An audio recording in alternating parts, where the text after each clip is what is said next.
Thank you very much. Right, we'll open the meeting. Receive declaration of interest on procedural number 8. Are there any? No. Thank you. Apologies for absence, James. Yes, Chairman, we have apologies from Councillor Davis, Councillor Nurden, Councillor Kelly and Councillor Harpley. And the substitutes are Councillor Lamming, Councillor Hempsall and Councillor Adams. Thank you, James. Next item 3, minutes of meeting held on the 18th January 2022, page 6. Again.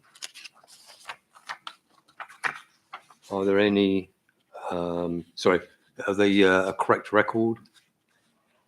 Yes. Thank you. Agreed. Any matters arising? No. Councillor Shaw. Nigel? Yeah, not with the minutes as such, but with the whole thing. I can't get into anything on this stupid little machine. Right. Various people have tried, but it doesn't work. You can't get into the files. They're not there on this machine.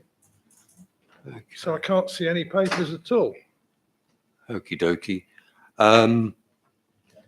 Could I just ask the administration, could somebody next door, so that Nigel can have at least 2 minutes, see if there's a problem with his actual iPad kit, or whether it's just something in terms of Nigel? Could somebody just next door? Could he just pop next door if we just excuse Nigel for 3 minutes? Yeah. So we'll determine, Nigel, whether your iPad technically has got a problem, or if it's just you being able to access them. Yeah. Right, SharePoint. Don't forget to turn your mic off. So what I'm actually, what I'm actually suggesting here is, this is stopping the meeting. So Nigel, could you pop next door? And then we can just proceed, and we'll give you, say, 3 minutes and see where we are, yeah? Okie dokie. Thank you, Nigel.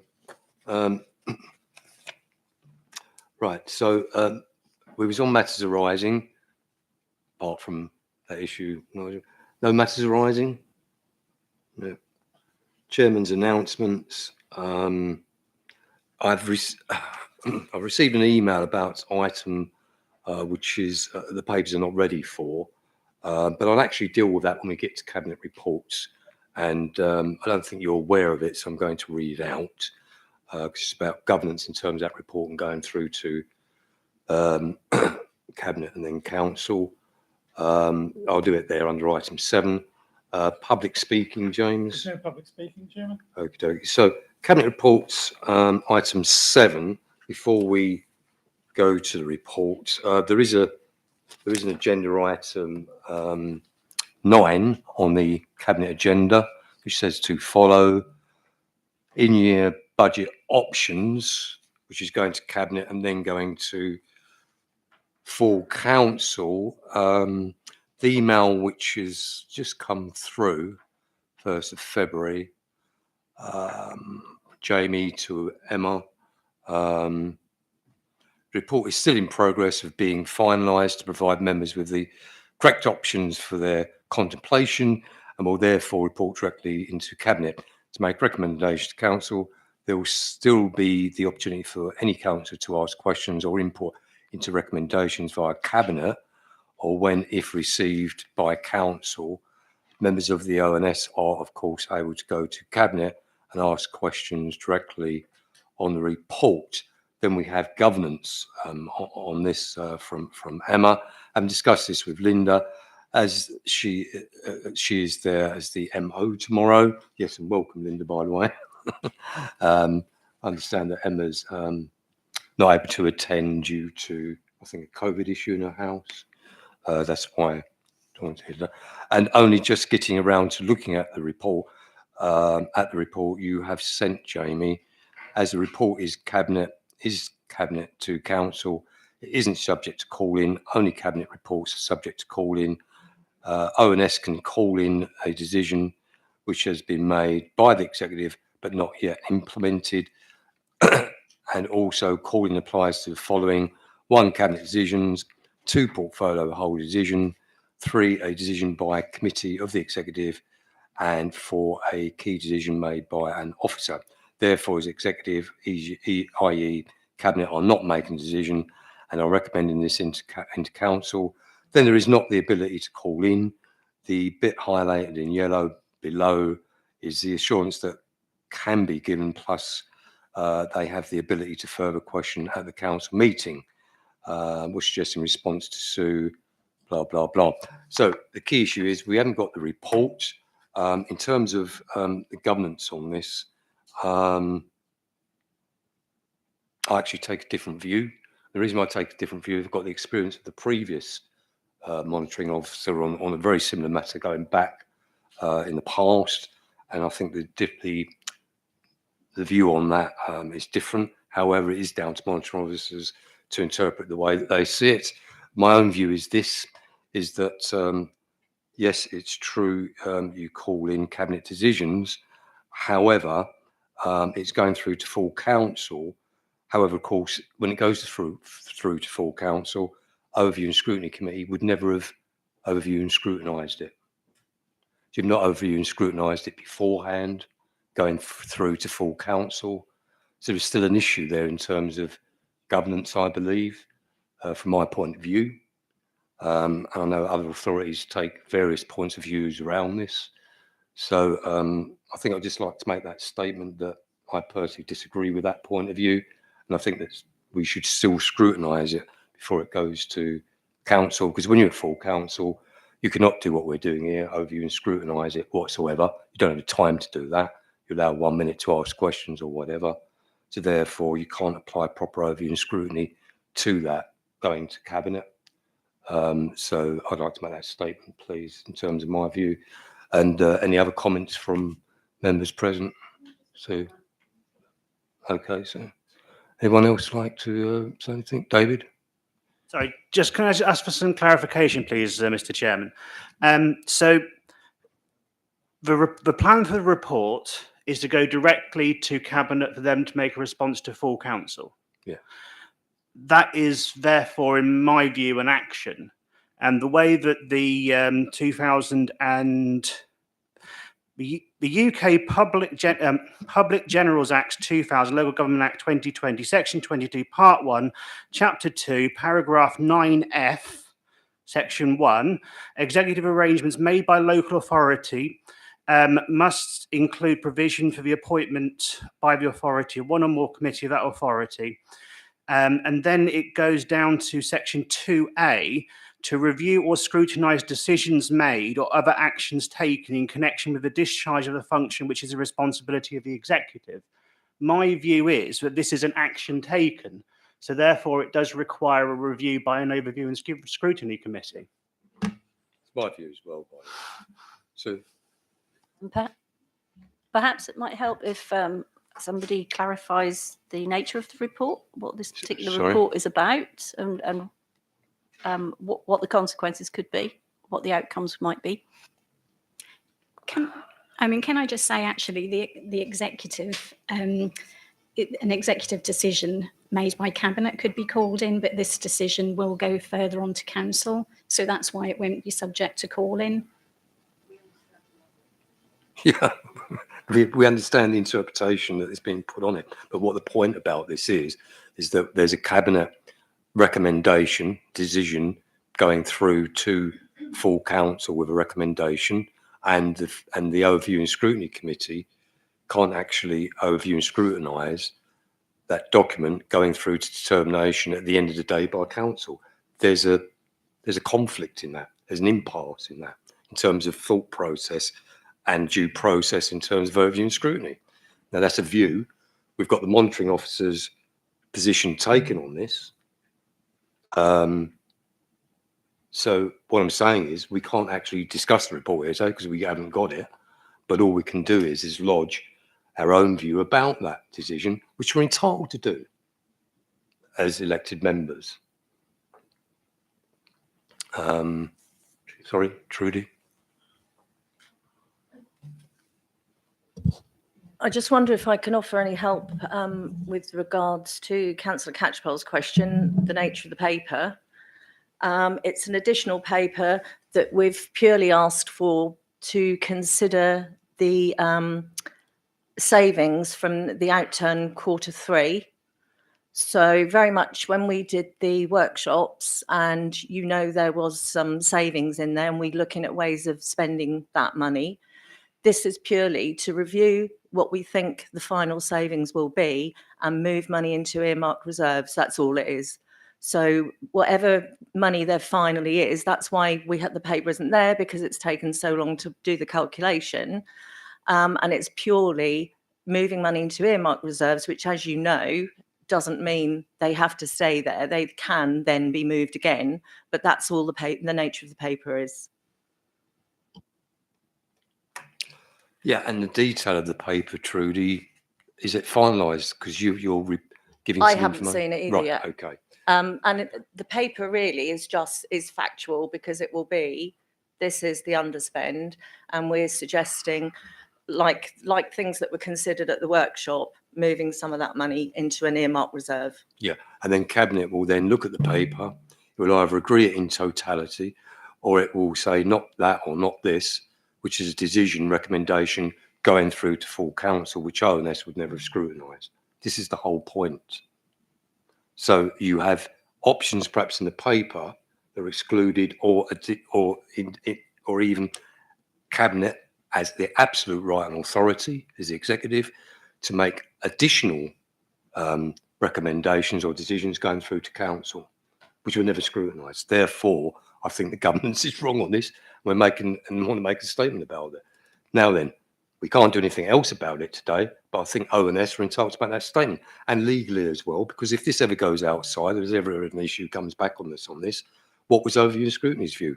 Well, we've given it. So I'm wondering if we can clarify, while we were at those workshops, the amount was about £900,000.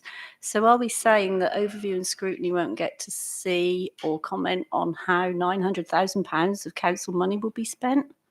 yeah, we're just clarifying this. So this is exactly what we're saying, that the report's not it's a technical issue now. The report's not here.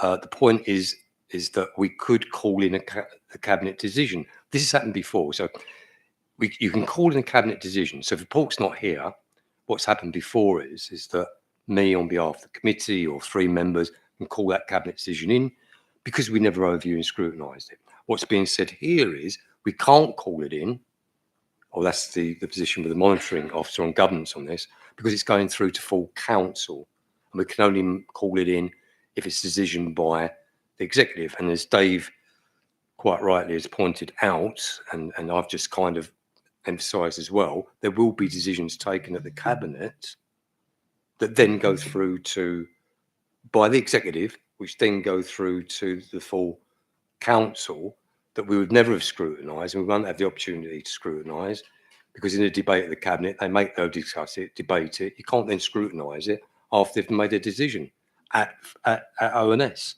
So I think the premise here about ONS can ask questions is not scrutiny. So I think it's fundamentally flawed, the interpretation on this.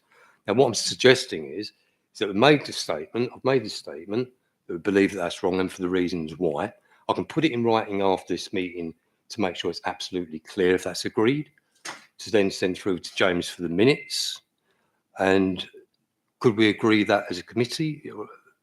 Yeah. Okay, anybody disagree? Sue, okay. So, and anything, I couldn't see you, sorry.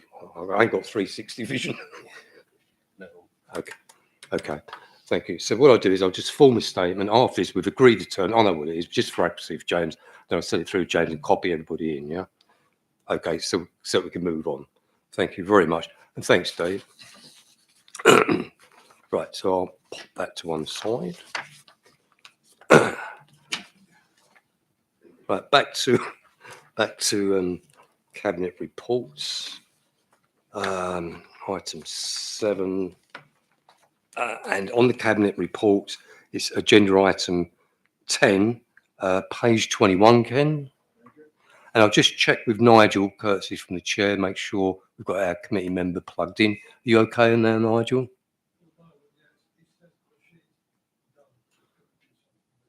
The actual iPad's at fault. Can you see the report now, Nigel? Okay, thank you. So Rodney, you're lead officer on this, if you'd like to fire away, please. Revenue, budget and council tax 2022-23, page 21. Thank you very much, Chair. This is the first of 3 reports today. You're considering the revenue budget, the capital budget and the treasury management budget, which very much all come together for the council to be able to set their council tax for next year. So this is an important budget and an important sort of set of reports. So very much it's for Cabinet to recommend onto full council on the 24th of February to set the council tax for next year. It's probably worth me just quickly going through some of the key points in this report. I think, first of all, the highlight, the suggestion and the recommendation to the Cabinet may well be making is that the council tax level will be frozen at £129.91 next year. And actually, we think that's a reasonable thing to do. It balances the need for the council's income with the needs of the residents. So that's very much the key highlight from the report. But I think I would just like to point out some of the issues in this. First of all, section 2 of this report, very much on page 22, sets out the council's budgets, and Appendix A and Appendix B provides quite a lot of information to back up the figures in this report. What we have done is reviewed all the budgets, made sure they are in line with the delivery plan, so the budgets contained in this will be sufficient to actually deliver the delivery plan, which is obviously also on the agenda today. What we've also done is, as part of this year's review, is to make sure that any in-year savings, we've reviewed them, and wherever possible, we've been able to take them out from the 22-23 budget, which has very much helped ensure that the net cost of the service for this council is actually seeing a reduction next year compared to the current year costs. With regard to what's in the budgets, we've included an allowance of a 2% pay rise for staff, and obviously that feed in for members as well. As you may well be aware, that's still subject to negotiation, so that's not a finalised figure, but at the moment we have assumed a 2% pay rise within the figures for next year. Another issue is obviously COVID. COVID is still an ongoing issue, and the eagle-eyed amongst you will have spotted there aren't actually specific budgets set aside next year for COVID. What we've got at the moment is current year budgets for COVID, and it's likely that some of these will continue into next year, and we'll be able to roll forward any underspent COVID monies this year to cover the ongoing response in future years. Also worth saying that it includes the provision for the new strategic environmental services contract, and indeed the rollout of food waste, which again was a cabinet decision the other month. Just like to turn now to the provisional finance settlement. So this is the amount of money that government will provide to this council to help support our services. This was announced on the 16th of December 2021. And in fact, the provisional settlement was slightly better than we expected. We did fear that actually there might be some significant reductions in the funding that we were getting from central government. But what's actually happened is they've maintained funding levels for all local authorities at a very similar level to 21-22. So very much the funding we're getting through No Homes Bonus and a couple of new grants, the new services grant, the new lower tier services grant. Again, that's additional funding that we weren't particularly expecting. The bad news is, again, we've only had a 1-year funding settlement. So these figures we're getting from government, we only know what they are for 22-23. We don't know what they're going to be in future years. And this poses a real risk for this council, as there's potential review to New Homes Bonus, potential review to the amount of business rates we retain, and all of these present a potential downside risk to our future income.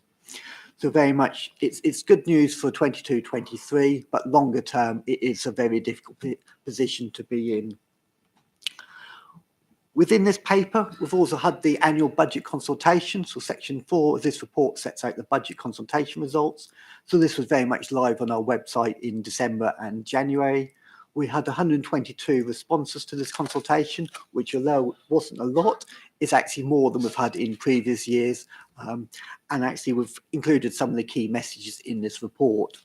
And I think one of the interesting ones is the chart on paragraph 4.4, where we very much asked hopefully a fairly neutral question to our residents, saying what sort of increase would they support. And that's where we had 50% saying no increase would be what they would support. But actually 50%, the other half, were supporting an increase of some extent between £1 and the maximum £5. This report also sets out the proposals for fees and charges next year. So the policy is to generally increase our fees and charges by the RPR rate, which was announced in September. The September rate was 4.9%. So in general, where we have discretion to increase our fees and charges, we'll be increasing them by that rate. However, with regard to the garden waste bin charges, it's proposed by Cabinet that they will actually keep those fees the same. So the fee for the green waste charge for direct debit customer would remain at the £51. Section 6 of the report very much tries to set out the future funding projections and what the council's finances look like in the medium term. As you'll see in 22-23, we have a balanced budget, which is obviously what we aim for, where our income matches our likely expenditure. But in future years, you can see, although our budget requirement, our requirement to spend is fairly stable with a slight increase, there's a real risk that our funding will reduce, very much as explained with risks to new homes bonus and with business rates potentially, again, the retention amount we keep going down. That's where we can see expenditure remaining fairly static, but potentially income falling, which is giving us that potential future funding gap. Big caveat with these figures is obviously we don't know the future funding from government, so these are very much based on a prudent set of assumptions, but it just demonstrates the potential risks we are looking at in the future. Section 7 very much sets out our reserves. The council is in the fortunate position from prudent financial management over a number of years to have a healthy level of reserves, both in its general reserve and its earmarked reserve, which gives it a good position going forward. I think very much also need to mention at the moment we're not certain what the other preceptors will set. So obviously the Norfolk County Council and the police, they obviously have a significant contribution to the overall council tax bill, and the figures that they have said are obviously up to themselves, and indeed the parishes up to themselves what they set, but we'll provide all that information in the final report that goes to council for them to agree the overall council tax bill for the authority. But for ourselves today, it is very much the district element, the £129.91 we're looking at. The other area that we have the responsibility for is special expenses. So this is the extra charge that is paid by the residents of Great Witchingham and Helston for the street lighting that's carried out in their area. This year, Drayton is obviously taking back responsibility for the streetlights themselves. Therefore, there'll be no special expenses for Drayton this year. And for Great Witchingham and Helston, it's proposed to keep those charges the same for 22-23 as it is for 21-22. I need to provide yourselves and Cabinet with my opinion as the Section 151 officer on two elements. Firstly, do I believe the budgets have been set in a robust manner? And indeed, I can confirm I do believe that is the case, and I believe these figures are a robust way, a prudent set of budgets that can be approved. The other area where I need to give my opinion on is whether I believe the actual level of reserves and actually is adequate. And indeed, as I mentioned, the level of reserves this authority has got is fairly reasonable, and therefore, again, I have no concern saying the level of reserves this council has is suitable for the position we are at the moment. I think those are the key points in the report, and I think I should pause there for questions. Thank you, Chair. Thank you, Rodney. Who'd like to kick off on this? A lot to take in because, the other issue that we've had, Rodney, is the reports didn't come in until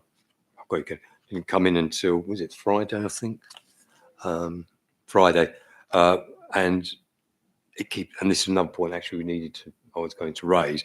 We do need these reports earlier because there's a lot to get through in a very short period of time, and therefore, members here are probably still trying to get through them as well. So it does, we do need these to come in ahead of time at the 5 days. Having said that, I know that there's quite some disquiet about this because it keeps on happening. But my own personal view, trying to be insightful about this, is that I think that officers are under a lot of pressure with a lot to do. They're not just doing their day jobs as we used to do. So there's also a lot going on in terms of joint collaboration. And I think that you are stretched in terms of the time, and therefore we end up with reports coming very late. And it keeps on happening. So I think somewhere along the line, not now, but I think we may need to have a view about that in terms of senior management and having a look at it, because there is clearly an issue going on. I remember under our before collaboration, I don't actually remember an ONS receiving a late report from Cabinet at all. So there's clearly a difference that's occurred. What that is needs to be determined. But anyway, I'll just make a little comment about that because I think it is an issue. I know members contacted me about it over the weekend. Most members did actually. So Ken, you and then Martin, was it you? Thank you, Chairman. This is a point of clarification for me because I find there's a lot to take in. But the officer referred to the chart on page 27 and the on 4.4, and here, I was just interested because 50.4% of the responses were for no increase. But on page 27, 6.1, as he also referred to, and 6.2, this shows a funding gap, 23-24 of approximately £1 million. Now, did the people who responded to a 50% no increase, are they aware of that situation and the details? Very good question, Len. Rodney? Okay. I think it's fair to say they probably weren't aware of that situation, and say it's very difficult when you do a budget consultation to include all the information that actually members of this council will do. So it's probably something we need to look at in future years to make sure that when we're doing the budget consultation, we try and give a bit more of a rounded presentation. Thank you, Chairman. But I was just thinking, at this time, if we're having a gap of £1 million, and I think you said the reserves were pretty strong, so you're covering that. But I'm just wondering if we should be looking at, if you have at this time in our election ratio, a gap of £1 million forecast there. I just wondered a little bit how that balanced, but obviously you've given thought to that, Chairman. Yes, Rodney. Yeah, I agree. I'd point you to paragraph 6.6, where to clearly say, actually, I think it is a difficult decision for Cabinet to make this year. I'd say in one respect, you would say, actually, you've got this potential risk. So the sensible and prudent thing to do would be to put up council tax in order to protect your council tax base and your income level. On the other hand, though, you obviously need to balance the residents and the needs for them, because obviously there's financial pressures on themselves. And this is a decision I'm sure that Cabinet will not take lightly. Okay. So I've also got Martin and then David. Before David comes in, it's just on a funnel here on Ken's question about the public as well. Clearly, if you haven't got all the information, your survey that comes back is very questionable. But what I was just wondering, and perhaps it is here, Rodney, perhaps I'm not seeing it. How many people responded?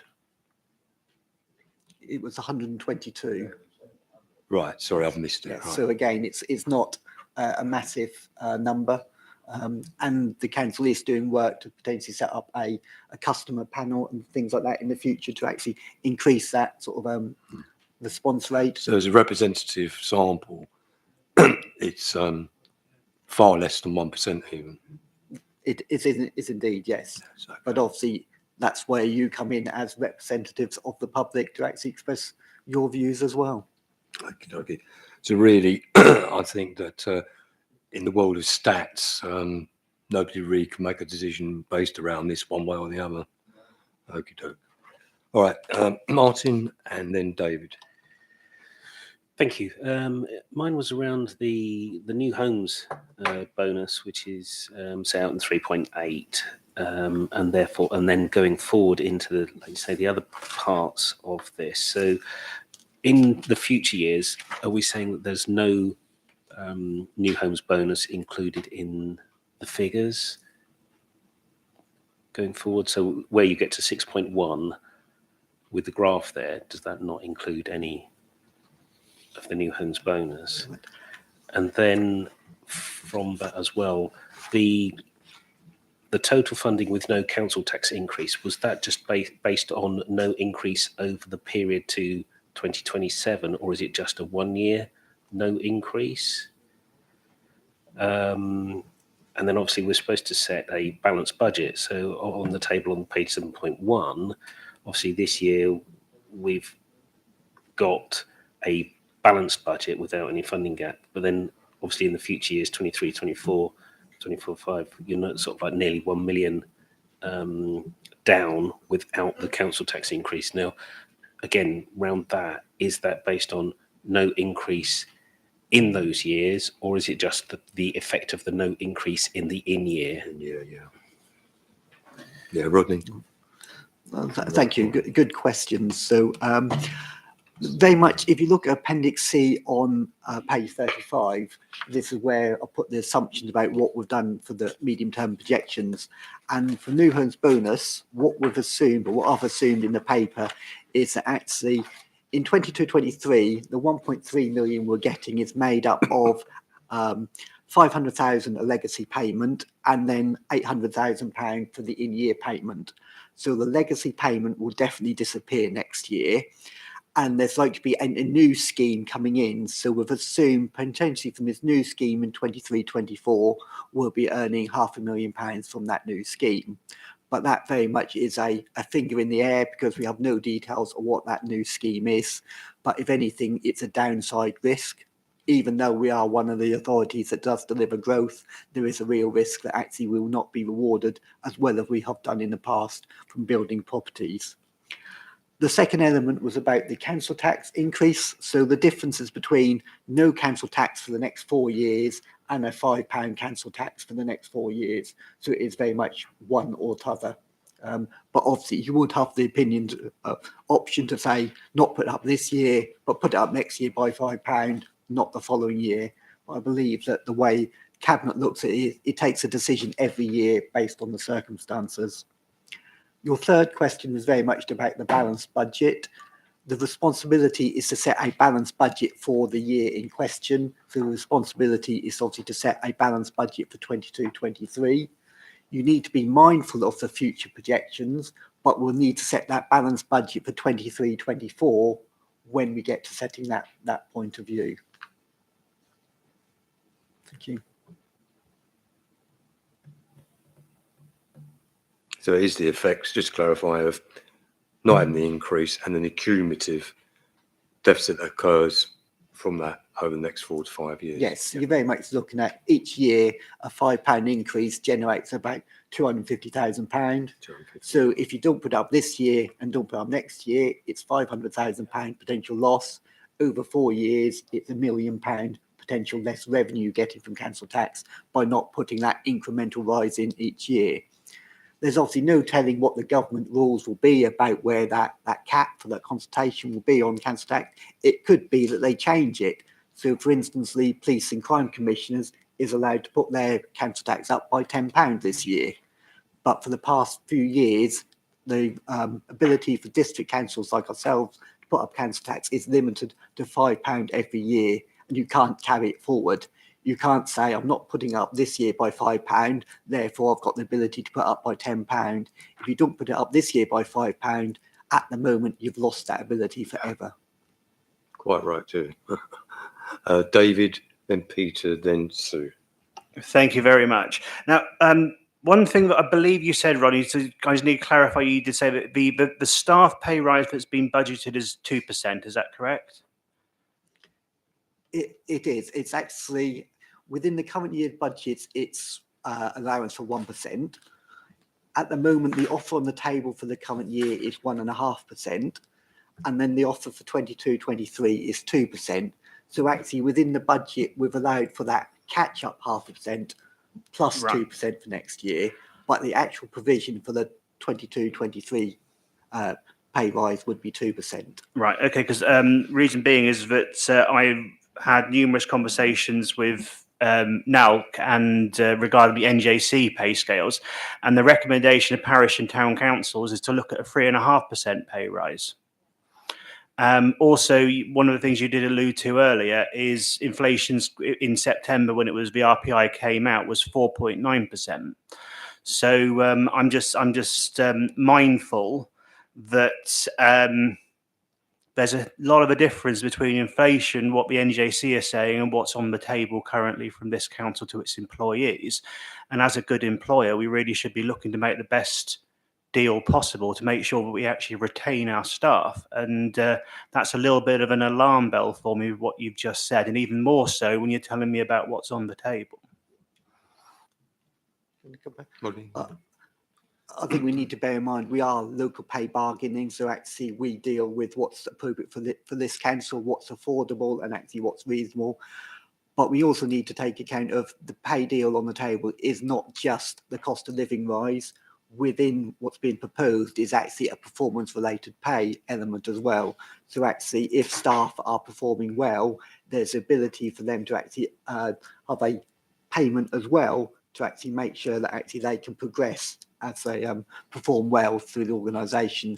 So the pay deal on the table isn't just a standard 2%, it's a 2% plus a PRP element in there as well, which takes the possible rise for a member of staff who's performing well over and above the 2%, closer to 4% if you perform as a high performing employee.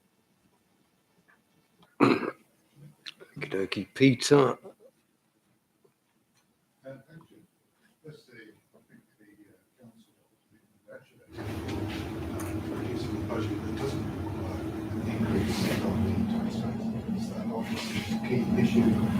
For everybody at the moment. You haven't got your mic on. Shall I start that again? Usually my voice carries anyway. The council is to be congratulated for producing a budget that doesn't actually require a tax increase, because I know our residents will feel deeply that this is a very important matter, particularly in these times when we know that taxation elsewhere is going up quite significantly. So I'm pleased that we are able to hold the line and not actually produce greater burden for our taxpayers. I note the issue about next year and there being a potential shortfall in the budget, but that gives officers and the cabinet plenty of time to come up with cunning plans in order to actually balance the budget with yet again not having to increase the tax base or indeed draw on reserves. So I throw that challenge out to the cabinet now. Now's a good time to be starting to work on it. In terms of pay increases, well, it's all about affordability. Yes, we do recognise that inflation is not where it should be at the moment, and no doubt interest rates will be rising to reflect that as well. But the council has an issue in terms of affordability. It has a duty to its taxpayers, and it has a duty to ensure that we actually live within our means and don't actually put up our prices and our costs more than is absolutely necessary. So I'm content with this budget entirely. Sue? Thank you, Chair. I was looking at the Appendix A on page 32, and there's a line about apprentices. There's £238,000 outgoing budgeted there for apprentices, and then there's an adjustment. I just wonder if you could give me an idea of how many apprentices that means we have, what the 4.95 adjustment is, and whether we are looking to recruit more apprentices over the next year or two. Thank you very much. I'll draw your attention to paragraph 2.5, and this was very much a decision that Cabinet made on the 6th of July. So very much we agreed then, or Cabinet agreed then, to actually put more money aside to fund apprentices, and actually this budget is reflecting that decision. With regard to the number of apprentices, hopefully if I look to my side, I may have some help on that. Chair, if I may. Yeah, I mean, in terms of where we are with apprentices, we've made real progress over the last few months and are in a position where we're going to be using to maximum effect our apprenticeship levies. That's really, really strong performance. Numbers of apprentices, we're in the region of 17 or 18 with another 5 or 6 in the pipeline.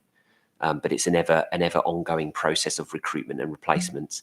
But that pipeline is really important. So yeah, good progress has been made in the last few months, I'm happy to say. I know in industry, particularly large employers, we always looked at a baseline percentage. What would the percentage be roughly compared with staff? Chairman, you'll have to forgive me for not knowing the answer to that question, I but just I'm happy tried to to come work back out. to you. So we've got 525 staff, not including, well, mind you, we had in the blue collar down in, which you have to do down in South Norfolk. But what I can say is, as a one team, when we look at this across the piece for the 2 councils, we are both obliged to have in place the apprentices that utilise our levy. The last thing we really want to be doing is giving that levy back, as it's effectively a free hit. We're also we've taken on board the LGA targets around the proportion of organisation that we should give over and see towards apprenticeships. I can't quote what those percentages are, but they were quoted and part of the decision that Cabinet took in July of last year. Okay. And if, just on the question on that, James, we could just note as well that James mentioned the LGA target. And I'll work the percentage out later, Jeremy. Caroline, you's next. Thank you, Chair. Just going back to Councillor Ward's comments about the cost of living rise of 2%, I am concerned that with national insurance contributions increasing, energy prices skyrocketing, food prices skyrocketing, that this is going to be a cut in wage for our staff. And I think we should be at least thinking about 3%.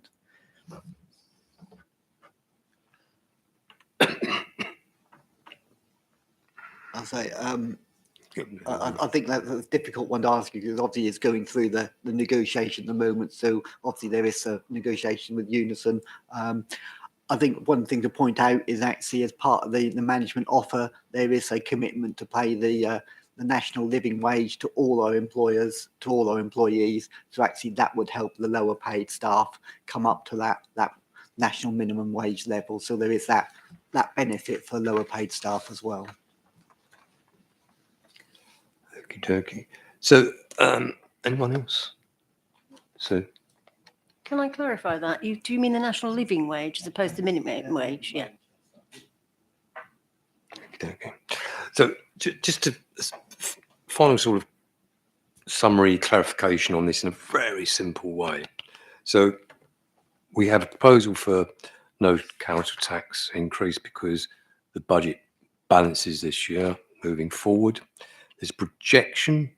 So I'm actually asking you now to say yes or no to this. Just in terms of, the public minute, etc. There's a projection that over the next 5 years that may result in £1 million shortfall. Okay. So on that basis, again, this is what we should be doing. How can you justify not putting up council tax this year with a potential of a £1 million cumulative shortfall occurring as a result?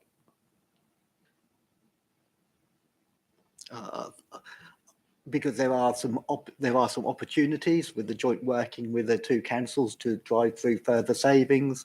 There's opportunities to increase income, things like investment in Broadland growth. The financial settlement in future years may not be as bad as these figures suggest. So there are potential mitigations and actions we can take to actually address that funding gap. And I'm sure members will be aware, most years, myself or my predecessor would have come to yourselves saying there is a future funding gap and an issue to be addressed. And most years we're able to address it and solve it. So it is a challenge. it's not a simple position, but actually I'm sure we can rise to the challenge as a one team to actually bring this together. But if my section 151 hat, I would say the simple thing to do would be to put up council tax by the £5 because it does actually retain the extra income. But obviously that is ultimately a political decision. Okay. So I think the robust question on that is what we should be doing, giving an answer, because it is about scrutinising for the future, make sure the council. And the final point on this is this: in terms of risk, in a which again we need to look at in terms of risk, if the worst was to happen over the next 4 to 5 years, the settlements were not great, and therefore this cumulative 1 million would realise itself. Are you saying that because we have 6 million in disposable reserves, that in actual fact 1 million there, and we'd still have way above the government's recommended minimum, which is 1.2 million, we are safe because we can cover it with that? That is correct. Actually, if we did have a small funding gap next year, we would have sufficient reserves to cover it. And indeed, I think this authority is in a far better position than many other councils in the country. And actually, we've got the ability to do this year, where many councils will probably not have this ability. But you've got to scrutinise and ask questions. This is the whole point. So you get the answers through on the scrutiny from it. So the key point here is at times we do have to actually, in a risk way, look at reserve for covering potential gaps or including funding. So if that was to happen, you'd pull on reserves because of that funding gap next year or the year after, which is common practice within local authority. So it does happen that you do set budgets that draw on reserves. It doesn't tend to be recommended because obviously you can only use reserves once, but as a short-term measure, as a glide path until we got them back into balance, that would be an option.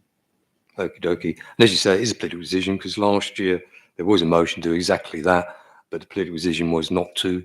But it is a political decision. But at the end of the day, in a professional way as ONS, we've clarified that if the funding gap does open up, the government council's not in difficulty in terms of services because there's enough reserves to cover that in that eventuality. Thank you. Peter, and then Caroline. I'm not sure whether we expected to note this report or whether we're recommending. No, what we're supposed to be doing is scrutinising. Scrutinising, okay. Yeah. Well, can I just make a suggestion that in our scrutiny that we urge the Cabinet and the officers to start immediately to draw up plans to deal with this potential shortfall for next year? Well, you can say that, Peter. I mean, what do you think about that, Rodney? And Trudy, I forgot to actually say welcome. Always appreciate when Cabinet members, appear. So thanks, Trudy. Can I just say, every year, as soon as we've delivered a budget, we start the work on the next one every year.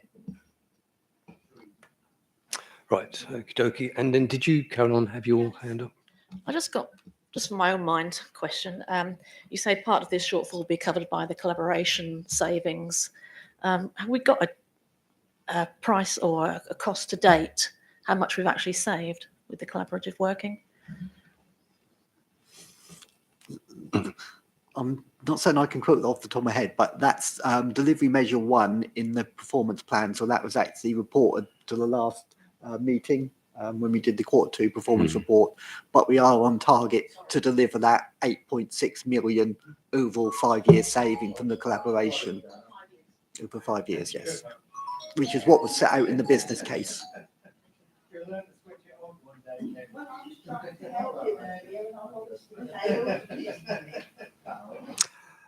Yeah, and just on that point, Caroline, if you, I actually raised this with Emma yesterday. I think that going back to the previous scrutiny meeting when we had Sinead present, and we were going through the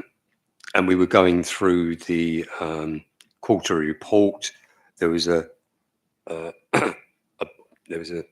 graph there and indications on a table of the savings, cumulative, etc. And one of the questions that I asked there was, we'd like to see the transitional costs in terms of that. I think there's a misunderstanding at the point, but we did clarify transitional costs did not mean the cost of redundancies for senior managers. We know what that is. It was the transitional costs as we've gone in order to bring about any savings. So, for instance, if you bring about an initiative which then needs, say, to be serviced, some change, could be IT, for instance. There's a cost to that. And what I'm not seeing, what we didn't see at the ONS, was those transitional costs. So at that meeting, Emma promised to get that information, Sinead, from yourself. We still haven't had it. And I'm just saying that we want it. If not, I'll implement the regulation and give you 10 days notice as a member of this ONS, Sinead, and also through to yourself. So I really would like it because it's well overdue. And it would help this question that Caroline's got. We know exactly where we are moving forward. So I'd really like the information. I've reminded Emma about it. Sue, and then we'll move on. I think we're sort of there. Thank you, then. Chair. So under recommendations on page 21, 1.3 says that the Band D level of council tax be £129.91 for general expenditure.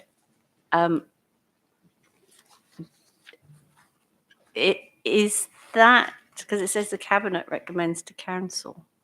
So that's the decision that Cabinet will be making, and that's what we're scrutinising, but I'm afraid I don't really understand it. So is that an increase, or is that leaving council tax as it is this year? It's keeping it the same as it is this year.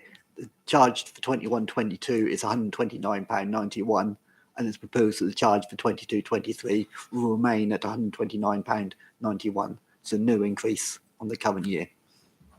And that's across all bands of council taxpayers, is it? That would be the Band D charge. So obviously a Band A pays 6/9 of that amount, a Band B pays 7/9, etc. So the amount you pay depends on the band you're in, but the standard Band D charge would remain at that £129.91. The council tax freeze for this year. That's what the whole discussion's been about. And we have scrutinised that, I thought, to quite some degree. Okie dokie. Right, so we'll move to recommendations unless there's any other comments. We happy to move to recommendations? Wonderful, okay. So,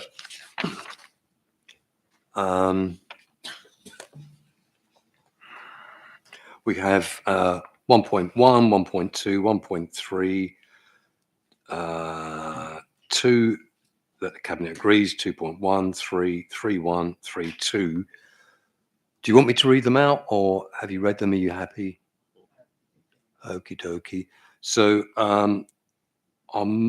with the scrutiny we've applied and a minute coming back on that, are we happy then to also recommend this through to Cabinet? All those in favour? Yes. Yeah, absolutely unanimous. That's unanimous, Chairman. Okie dokie. Thank you. Right, wonderful. Thank you, Rodney, and also Trudy, in terms of your role for attending. Next item. Just find the page number, Ken, for me. Item 11, page 38, Capital Strategy and Capital Programme 2022-23. Darren Slother was going to report this, but not here. No, he's not here. It's actually his birthday today. Oh, so we'll let him have the day off today. Yeah, so. yeah. Happy birthday. So you've got me, I'm afraid. Again. I had no problem running. So very much, this is a second report, very much going to the full council and cabinet to agree the budgets for next year. So the revenue budget is all about your ongoing running costs. The capital budget is all about your investment in new property, so new vehicles, new bins. So it's the investment budget. So very much the key page here, I think, is the appendix on page 53, which very much sets out all the schemes which are in the capital programme for the next 4 or 5 years. So very much we've got a programme for next year, 22-23, which totals £9.1 million. And then in future years, £6 million, £3 million, £2 million and £2 million to give an overall capital programme, a capital investment budget of £22 million over the period. So as you'll see, there's various schemes within the capital programme. There's £7 million to invest via Broadland growth, to actually support Broadland growth, develop properties and other investments. There's a significant IT replacement programme, and indeed part of that is the upgrade of existing systems. So there's work on street lighting, the remainder for the food hub project. And obviously another important area is within our people and communities area, where we do disabled facilities grants. So these are grants to individuals to help them actually remain in their own properties. So very much it's a fairly standard capital programme. It hasn't changed significantly since last year, but as you say, it is a £9 million capital programme. And you'll see on the next page, on page 54, it details how we're going to be funding this capital programme. So very much, some of it is funded through grants. So for instance, the disabled facilities grants, we get grant funding to cover the cost of those. So that expenditure is covered from those grants. We've got capital receipts, which is from previous sales, which again is used to fund the capital programme. And we've also got various earmarked reserves that were set aside in the past to support this capital programme. So very much this programme is balanced. We've got a means of funding the programme, and indeed we're not looking at borrowing to fund this programme at all. Probably worth saying in this programme as well, one of the things that has changed new this year is vehicles. So we've got vehicles for the waste service. So with the service being re-tendered, the agreement is that we are now purchasing the vehicles as that was more cost effective. So what you will see for the first time in this programme is a budget for the ongoing replacement of vehicles coming into the capital programme in the future. And the eagle-eyed amongst you will have spotted the one major omission in this programme, in that there's no provision for a new accommodation. So obviously members have not made any decision about that at the moment, so there is no provision for any potential costs associated with that. But what we have got in this is the provision for works to the Thorpe Lodge. If we continue to stay in this building, there'll be a need to maintain and sort of develop this programme. So what we've got in there is the costs from the condition survey, saying these would be the costs if we stay in this building. Obviously, until members have made a decision about whether we do stay in this building or not, we won't progress with carrying out anything that isn't essential. But just for your information, that's what the capital programme is based on at the moment. We pause there for questions.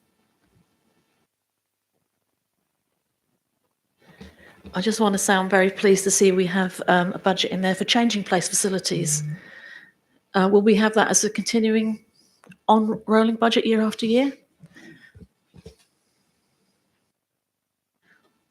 I believe this was a one-off option that government has given us to bid for some funding to cover that. As I say, at the moment, it is just a single year programme. That's disappointing of me. I'd like it year after year.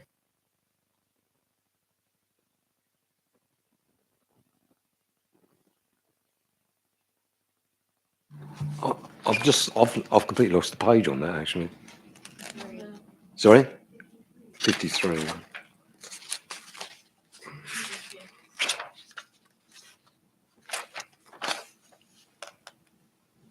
Right, okay. Who's next? Oh, sorry, Trudy. Yeah, can I just say, if you look in the first column of the capital programme where the whys are, so business cases for those will all come forward, and that is one of those. So a business case will come forward to make a decision on what we do going forward. So anything there with a why will have a business case coming forward to be considered. Okay, but that's 20,000 years over 5 years, isn't it? Up to 2027. Considering the cost of the changing place is about £12,000, you're only going to get one and a bit installed in 5 years. Well, I just think we've got to see the business case, and then we can always put more money in. That's what I'm saying. Okay, all right, thanks. So that could be basically what you're saying, Drew, is that at the moment, from the funding from a grant coming in, Rodney, that's the provision, and looking forward over 5 years. But if a business case comes forward, which is why the wire's in there, then there could be some future allocation of funds for that. Okie dokie. Yeah. The capital programme is always in flux. There's no reason at any time that actually the members can't receive a report on new schemes or change their mind. And indeed, if that was the case, a new scheme would come forward for Cabinet and then full council approval of any additions to the capital programme. Chair, may also just worth noting, I agree it's a really good scheme, really good initiative, but actually, as the director responsible for toilets in our area, of which I'm very pleased, and proud, we actually absolutely, it's a proud thing. Never want to lose that. We don't actually have responsibility for many toilets. To be honest, I can't recall how many. So when you take into account grant funding that we can secure, our own funding, I don't think we necessarily need a budget year on year of that sort of scale, simply because we don't have those many assets that we can convert in that way. I know it's not an ordinary toilet, but it's for disabled users. They need a change in bench and a hoist. And if we had them in our, like Aylsham and the other tourist places around in Norfolk, that would be such a great help to disabled people, because they are stuck in their homes if they can't get out and they can't get changed.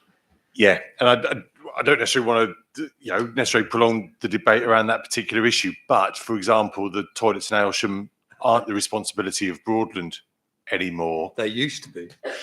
They used to be, but they're not anymore. Now, you could say, but we want to be grant funding these things. My challenge back would be that parish and town councils are now getting more and more money for infrastructure and enhancement provision through SIL. And there is that responsibility as well, where local councils can be stepping up and providing those sorts of facilities themselves as well. Yes, and it's still raging about perhaps we shouldn't have responsibility still for the taking on responsibility for the toilets, but there you go. Who's next? Ken, and then Dave. Oh, true. Only just to agree with Phil, really. Thoughts and Andrew, obviously my ward have taken back some years ago ownership of the toilets on the River Green. So it is the town council's responsibility. I know, Trudy, but what I'm saying is ordinary people can go to any toilet. They can go to a cafe, they can go to a restaurant.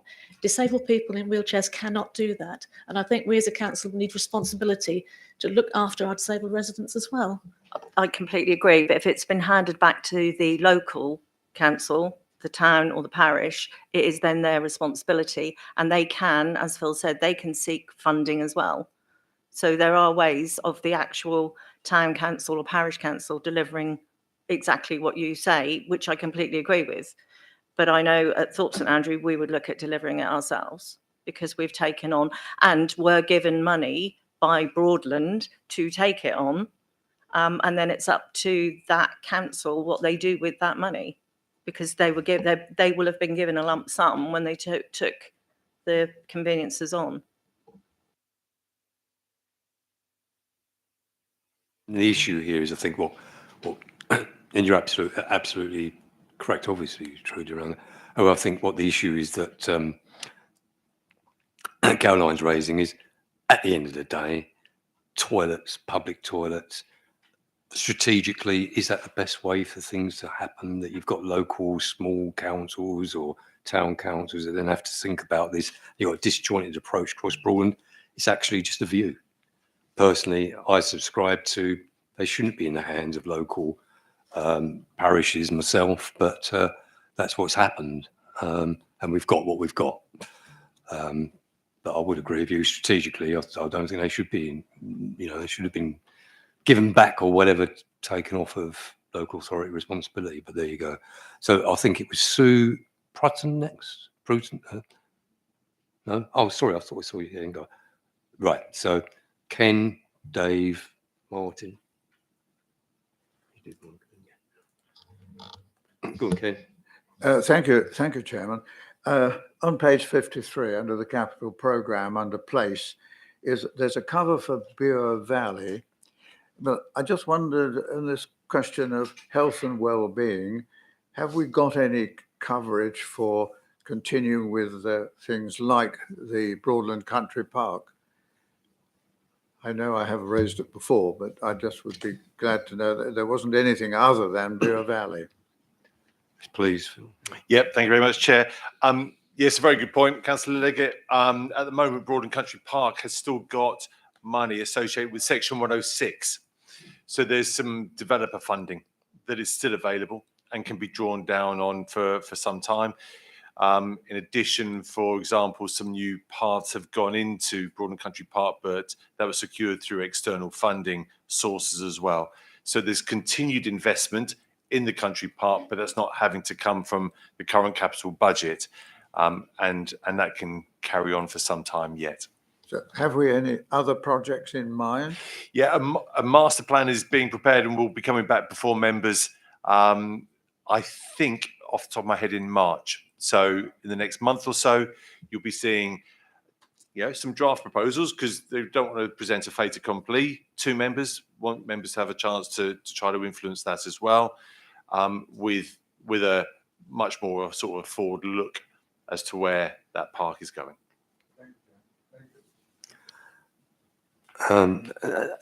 Phil, just in terms of your kingdom of toilets and parks, within the parks, is there any thought about having a public toilet in Broadland Park? In all seriousness, there's again exploration of potentially somewhere we can get a coffee or some extra facilities on that site, and part of that consideration will be toilets, but equally recognizing that you're not going to deliver everything in next year necessarily, but there'll be an ongoing program as we look forward as part of that master planning exercise. And we may well own the toilets. Pardon? And we may well own the toilets. I may extend my toilet kingdom. Okay. And then we can apply the policy. Great. Okay, Martin. Thank you. Mine was really just about the Broadland growth, where at 7.1 we've just got 5 lines on 1/3 of the total capital budget. I appreciate that it does say that the business case is to come forward, but is there any more bones around how we're spending 1/3 of the capital budget over the next 5 years? True. There isn't a project in place at the moment. The leader had a Broadland growth meeting last week, I believe it was, and projects are being looked at. So we've left the money in there because it's been a long time coming to find a viable project, and we want to get that money spent. So, but there's nothing on the table at the moment that's sort of ready to go. Okey-dokey. Right, Dave. Thank you very much. Now, if I could please, could we just backtrack a little bit about something specific? On page 31, there is a note about the special expenditure for street lighting, which is a charge to Helsden residents of £30.24. And the current houses that we actually have allocated Band D equivalent is 3,733, which to my working out makes 112,885.92. However, on page 53, the ongoing the capital budget is 35,000.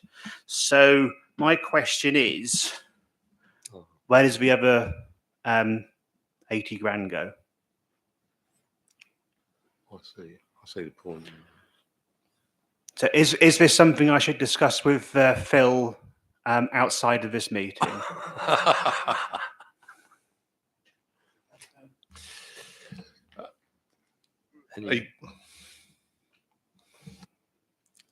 So any money we collect in street lighting expenses, and that special expenses, will only be spent on street lighting. So if it isn't spent on the ongoing running costs or the capital programme, we put it into a street lighting reserve to fund future works. So actually that is all ring fenced for the purposes of maintaining those street lights.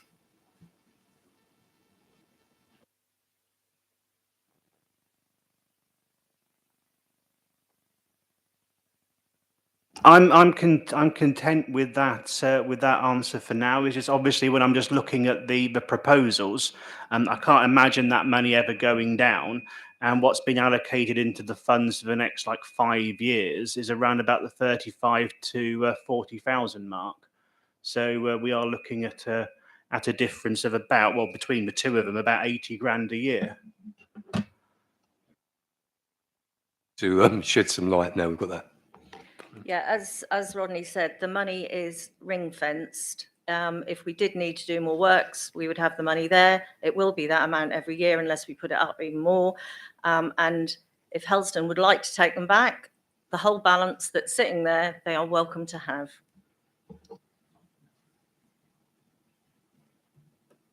The whole balance. Whatever balance is sitting there, apart from the little bit that's Great Witchingham's. I was going to say, because there's others, isn't there? The little bit, I think they've got about 7 streetlights. and of course, I know that's what's at the heart of this. I know the heart of what it is you're asking. But of course, when you do it, you're thinking long term. What are the liabilities, etc. Replacing LEDs across every light is very expensive. You're going to do it all in one go. I know that. Been there, not done it for those reasons. With 150 lights, street lights. But yeah, I understand that. So I don't think on scrutiny here, though, we've got a point. No, thank you. Is there anyone else? Okay. Could I just ask a question in terms of some clarity around? Mention was made, Rodney, Trudy, around, and we've heard it here at previous meetings as well, about investment in terms of some housing supply.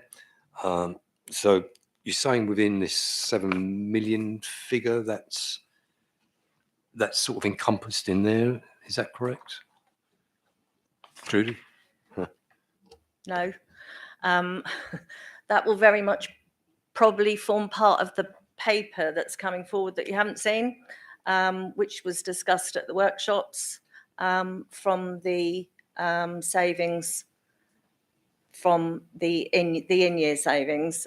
So that will very much form part of the paper that is coming forward to recommend. We haven't seen the business case for it yet, but I know Jamie's team are working on it. But we can, in readiness for it, set money aside into an earmarked reserve on the assumption that the business case stacks up. And how much is that?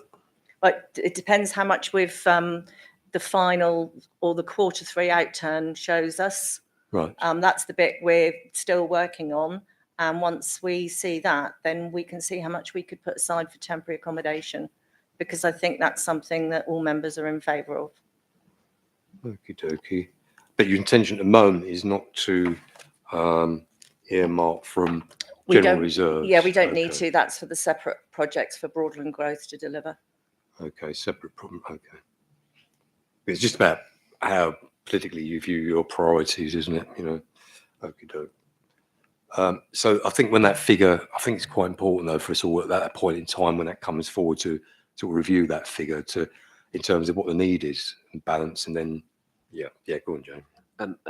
Agreed, Chair, and notwithstanding whatever amount is put aside by way of temporary accommodation, there's as Trudy says, there's a business case due to come forward over the summer period, which looks at both the demand, which we know is heightened in a current and post-pandemic world, and all the points made about greater levels of hardship and living costs, but also the way in which we manage that estate to best commercial advantage for the council.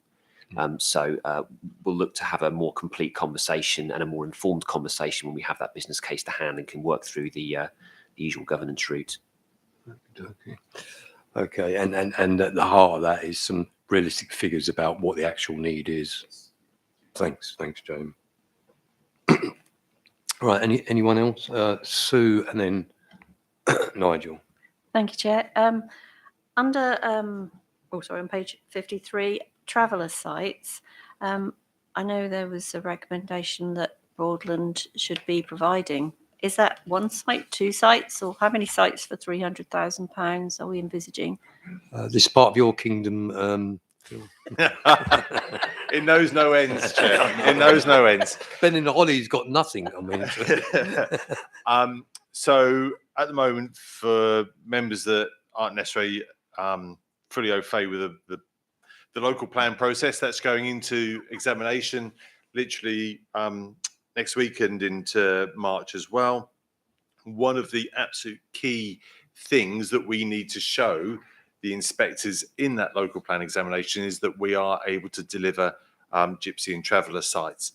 And that's across the Greater Norwich area. We're looking for about 30 pitches over the next 5 years, and then we'll need to continue to deliver further pitches beyond that. At this point in time, there's a lot of work going into trying to establish where those pitches could be. Again, looking to spread them across South Norfolk, Norwich and Broadland. For that 300,000, we're probably contemplating a couple of sites, but relatively small sites for that sort of value. And because that is going to be something we are going to have to be working on, it's a bit of a finger in the air because we don't know the exact sites, we don't know the exact sizes, we don't know the exact level of infrastructure, and we don't know whether we can work with partners to secure other funding elsewhere. But it was a reasonable estimate, I believe, to deliver a couple of small sites. Is that a couple of sites in Broadland or over the whole area? Yeah, that will have to be a couple of sites within Broadland. But again, recognising that there'll be, a handful of sites, 2 or 3 sites in South Norfolk, Norwich and Broadland. So spreading that distribution of new sites across the respective partners. Thank you. Nigel, have you got any more questions, particularly in regard to Phil's kingdom? Yeah. This actually was just going back to the toilets for a second. Yeah, that is. I was right. You see, I knew it would be to do with Phil's kingdom. Broadland Business, not Broadland Business Park, the country park. Did you say earlier that you are putting toilets in there or not? I didn't say we are putting toilets in, but we are master planning for where we are going for the future.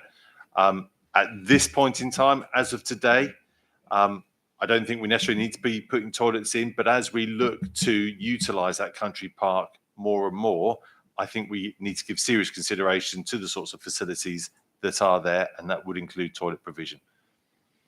But again, that master planning exercise and that future planning will come back before members shortly. The reason I asked that was because I wondered if there aren't any toilets and there's quite a lot of people going there, are they going to have to hold it in till they get home? I'll leave that up to a personal choice for each individual, but I hope they do hold it in. Yeah. So that as the master plan goes forward, that's going to be looked at. Phil, I think we clarified that earlier on, didn't we? All right. Is there anyone else? We'll move to recommendation. Happy? Okay.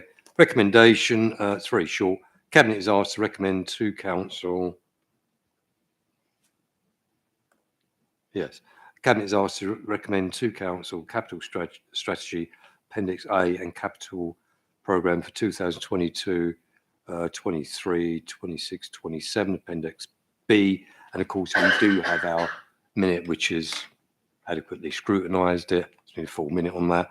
All those in favour? Yes. That's unanimous. Brilliant. Okie dokie. It's 11:20, and I think we probably right now do with a comfort break. So 10:30, 10 minutes, yeah.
Item 12, Treasury Management Strategy Statement 2022-23.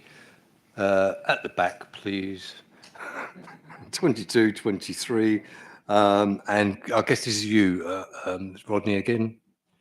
It is indeed. Thank you. So this is the third and final report for the budget suite. This is probably the longest report and the most technically complicated Sorry, report. Rodney. Ken, page 55, sorry. And unfortunately, we have to provide this information. It's a requirement under the codes of practice to provide this level of detail. But at its heart, it's quite a simple report. It's very much what do we do to make sure that we actually keep our investments safe? What is it that we do? Who do we invest our money with to make sure everything's safe? And actually, if we invest £2 million with an organisation, we get that £2 million back. So, and very much that's a priority. It's about the security of our investments. We're not wanting to invest in risky investments. We very much would prefer to have a lower interest rate earned, but make sure we get the money back. We're not into gambling with the residents' money. So it's worth saying that the rules have got tightened up slightly this year, and very much so trying to say you need to be taking account of not only your money investments, but also any income yielding assets. So this is things like commercial property. It's saying you should take the same due diligence on looking after your commercial property portfolios as you do with investing your cash. That's not a big issue for ourselves as a council, because actually we don't have a large commercial portfolio, but actually for some authorities, actually they've gone out quite in a big way and actually very much bought shopping centres and commercial business parks and things like that. And the government is very much trying to sort of restrict the rules on that and say, actually, you really need to be thinking really carefully before you go out and buy strictly commercial returns just to get a profit from actually buying a high street or a shop and things like that. Particularly at the moment, as I think the high street and sort of commercial property isn't doing that well. So actually you can see some of the risks involved there. And the rules are very much trying to tighten up on that. But for ourselves, this is all about what we do with our investments, where we invest it. And the way we protect our investments is very much by making sure that we invest with high quality counterparties. So actually, when you look at some of the ratings, we look at sort of a AA or AAA rated institutions. So these are the big banks that we all know about, the Barclays, the HSBCs, banks that are in this country, very much to make sure that we actually invest in safe institutions, as safe as a bank can ever be. So there's very little change in our policies and procedures this year. It's very much steady as we go with the same sort of policies and procedures as we've always had. I think I'd just like to point out our level of investments. At the end of December 21, we had £61.8 million worth of investments, and that's very much reflects the level of reserves we've got. And indeed, we've had some extra monies come in from COVID that has boosted our reserves in the short term on our cash. Also probably worth mentioning that obviously the bank rate is currently 0.25%, so that did get increased recently by the Monetary Policy Committee, and there are indications that over the next few months and the next 12-18 months that may go up to perhaps 0.75%, which is what our advisors are saying. But it's still in a low interest rate environment, which means that the money we're going to be getting from our investments is still going to be at a historical low level. So for next year, we're expecting to earn about £400,000 on our investments. Also, obviously, this is treasury management. So we also mentioned it's not just about investments. For some authorities, it's also about what they borrow, how long they borrow for. But obviously for ourselves, as you've just seen with the capital programme, we are currently debt-free and there's no intention to borrow at the moment. So that aspect of treasury management isn't an issue. I don't think there is anything else I particularly need to mention in there, apart from the one that does occasionally come up is about our level of ethical investments. So obviously within the policy, there is a mention of our sustainability investments, and the approach we're very much taking at the moment is actually if there's a sustainable investment fund out there, we will use it. So for instance, at the moment, we have £6 million invested through a sustainable investment fund. as opposed to a traditional investment. So we are moving some of our money towards the sustainable investments, but only where the returns are equal or as good as sort of a normal investment. So it's something we are looking at, but it's just worth noting that. And I think pause for questions there, Chair. Thank you. Any questions?